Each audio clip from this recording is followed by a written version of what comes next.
Mangsa sore golek sayuran gawe lawan mangan. Halo Cah, balik meneh ning konten Mbak Titin yo. Iya ya Cah, sore iki melu aku ape mbolang kangkung ning mburi omah. Alhamdulillah duwe karangan ombo ning mburi omah ana thukulan kangkung. Dadi iso dimanfaatno gawe ketahanan pangan lho Cah iki termaksud. Ngene iki ndek esuk wis bar gawe lawuh lah entek sore-sore bingung ape masak lah kok kesuwen. Ning mburi omah ana kangkung ya wis dioseng-oseng kangkung ae utawa engko ape disambel lalap kangkung. Sambel brambang asem terus kangkung godhog nggo lalapan ngene iki walah seger Cah nggo lawuh mangan. Niku lho wis ngentekno sego. Nek kowe pas wayah sore ra duwe lawan bingung ora Cah. Ngene iki senenge nek janganan ora tuku, karek njupuk, tapi yo aja salah fokus lho Cah. Ngene iki yo sayurane tok sing ora tuku, tapi nek lombok, bawang brambang terus karonan minyak lan liya-liyane ya tetep tuku lah wong ora iso nandur dhewe. Ngene iki Cah, nak duwe janganan dhewe rak yo nyuda oleh blonjo, dadi engko dhuwit blonjo kena gawe tuku liyane. Iya apa ora? Lah iya kangkung sak larek ae ngene tak puthak-puthiki lah kok yo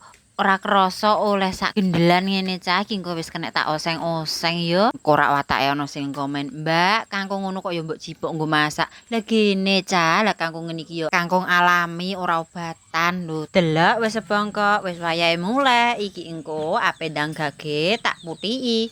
Ape gawe lawuh mangan Cah. Piye, kowe ape njaluk kanggo kaya aku? Kene-kene merapat. Gage lho selak ndang tak eksekusi iki engko.